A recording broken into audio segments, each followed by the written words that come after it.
नमस्कृत्य नरं चैव नरोत्तमं देवीं सरस्वतीं व्यासं ततो जयमुदीरयेत्। ओम नमो भगवते वासुदेवाय। ओम नमः पितामहाय। ओम नमः प्रजापतिभ्यः। ओम नमः कृष्णद्वैपायनाय। ओम नमः सर्वविघ्नविनायकेभ्यः।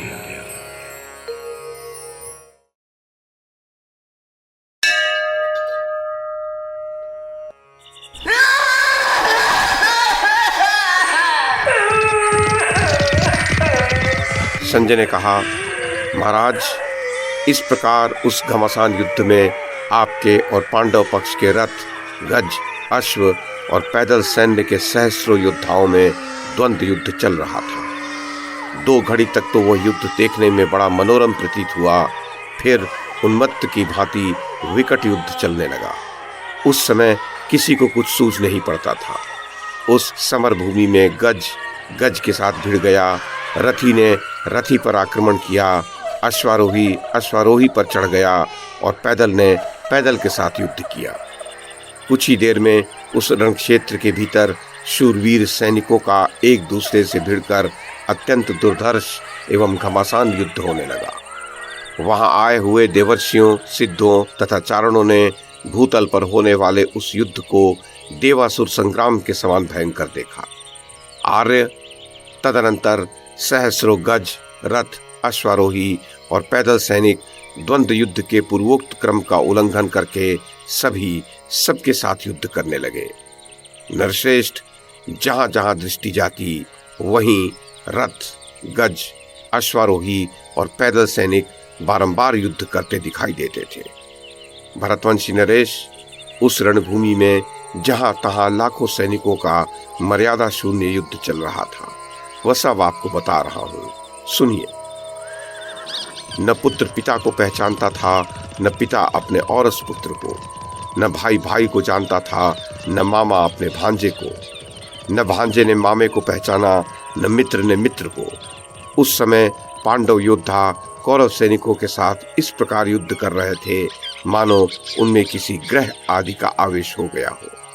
कुछ नरश्रेष्ठ वीर अपने रथों द्वारा शत्रु पक्ष की रथ सेना पर टूट पड़े।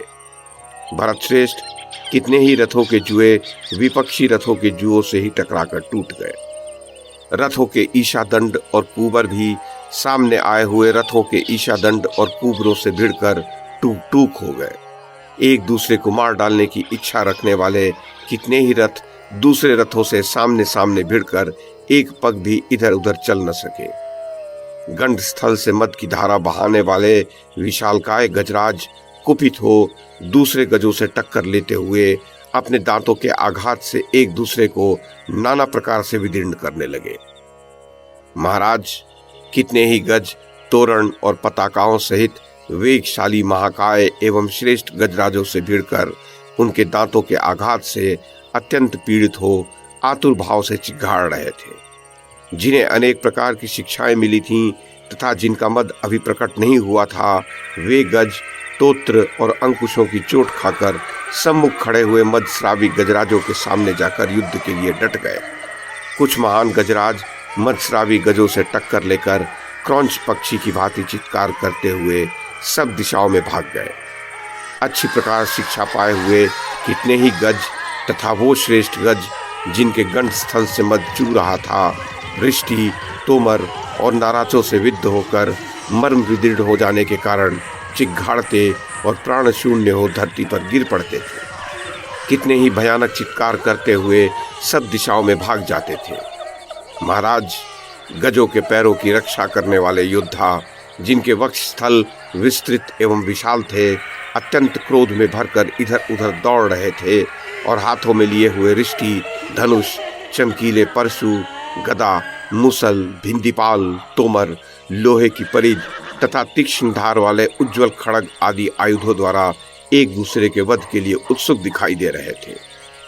परस्पर धावा करने वाले शूरवीरों के चमकीले खड़ग मनुष्यों के रक्त से रंगे हुए देखे जाते थे। वीरों की भुजाओं से घुमाकर चलाए हुए खड़ग जब दूसरों के मर्म पर आघात करते थे, उस समय उनका भयंकर शब्द सुनाई पड़ता था। उस युद्ध स्थल में गदा और मुसल के आघात से कितने ही मनुष्यों के अंग भंग हो गए थे। कितने ही अच्छी श्रेणी के खड़गों से छिन्न भिन्न हो रहे थे, कितनों के शरीर गजदंतों से दबकर विदीर्ण हो गए थे और कितनों को गजों ने कुचल दिया था। इस प्रकार असंख्य मनुष्यों के समुदाय अधमरे से होकर एक दूसरे को पुकार रहे थे। भारत उनके वे भयंकर आर्तनाद प्रेतों के कोलाहल के समान श्रवण गोचर हो रहे थे। चवर और कलंगी से सुशोभित हंस तुल्य श्वेत एवं महान वेगशाली अश्वों पर बैठे हुए कितने ही अश्वारोही एक दूसरे पर धावा कर रहे थे। उनके द्वारा चलाए हुए सुवर्ण भूषित निर्मल और तीक्ष्ण धार वाले शीघ्रगामी महाप्रास सर्पों के समान गिर रहे थे। कितने ही वीर अश्वारोही शीघ्रगामी अश्वों द्वारा धावा करके बड़े बड़े रथों पर कूद पड़ते और रथियों के मस्तक काट डालते थे। इसी प्रकार एक एक रथी झुकी हुई गांठ वाले भल्ल नामक बाणों द्वारा निशाने पर आए हुए बहुत से अश्वारोहियों का संहार कर डालता था। नूतन मेघों के समान शोभा पाने वाले स्वर्ण भूषित मत वाले गज बहुत से अश्वों को सूंडों से झटक कर पैरों से ही रौंद डालते थे। कितने ही गज प्रासों की चोट खाकर कुंभ स्थल और पार्श्व भागों के विदीर्ण हो जाने पर अत्यंत आतुर हो घोर चिघाड़ मचा रहे थे। बहुत से बड़े बड़े गज कितने ही अश्वारोहियों सहित अश्वों को पैरों से कुचलकर सहसा भयंकर युद्ध में फेंक देते थे। कितने ही गज अपने दांतों के अग्रभाग से अश्वारोहियों सहित अश्वों को उछाल कर ध्वजों सहित रथ समूहों को पैरों तले रौंदते हुए रणभूमि में विचर रहे थे। वहां कितने ही महान गज अत्यंत मदोन्मत्त तथा पुरुष होने के कारण सूंडों और पैरों से अश्वों और अश्वारोहियों का संहार कर डालते थे। युद्ध में अश्वारोहियों और गजरोहियों के चलाए हुए निर्मल तीक्ष्ण तथा सर्पों के समान भयंकर शीघ्रगामी बाण गजों की ललाटों अन्यान्य अंगों तथा पसलियों पर चोट करते थे। वीरों की भुजाओं से चलाई हुई निर्मल शक्तियां मनुष्यों और अश्वों की काया तथा लोहमय कवचों को भी विदीर्ण करके धरती पर गिर जाती थी।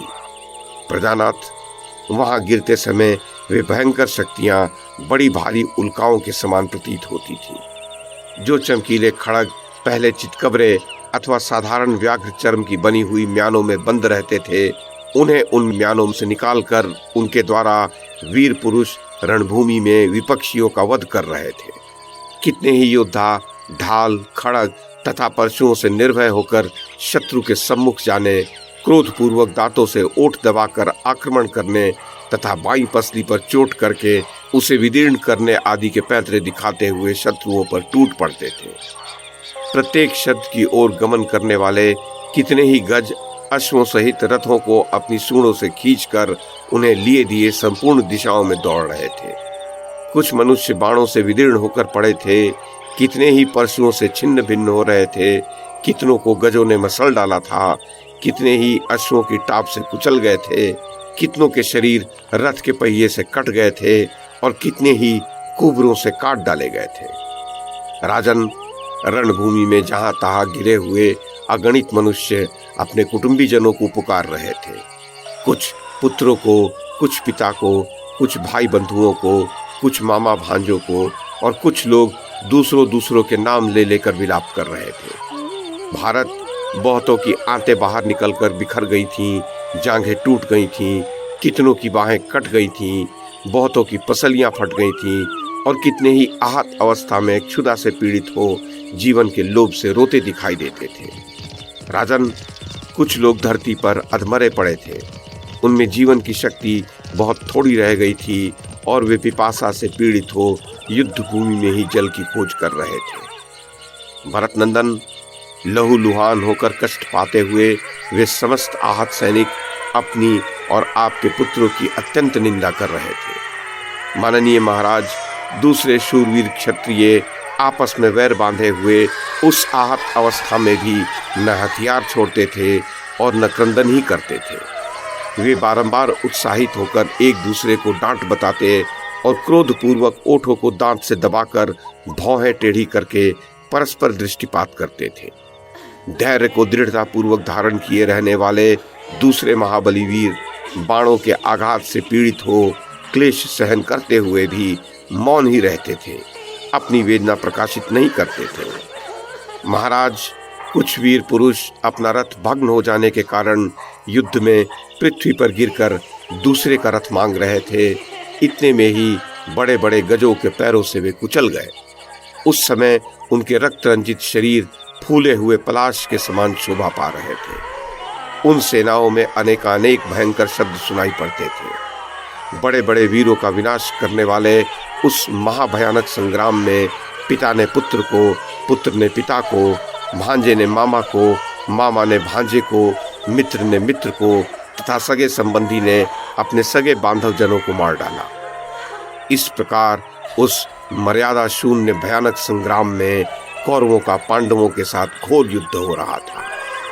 इतने में ही सेनापति भीष्म के पास पहुंचकर पांडवों की सारी सेना कांपने लगी। भरतश्रेष्ठ, महाबाहु भीष्म अपने विशाल रथ पर बैठकर चांदी के बने हुए 5 तारों से युक्त तालांकित ध्वज के द्वारा मेरु के शिखर पर स्थित हुए चंद्रमा के समान शोभा पा रहे थे।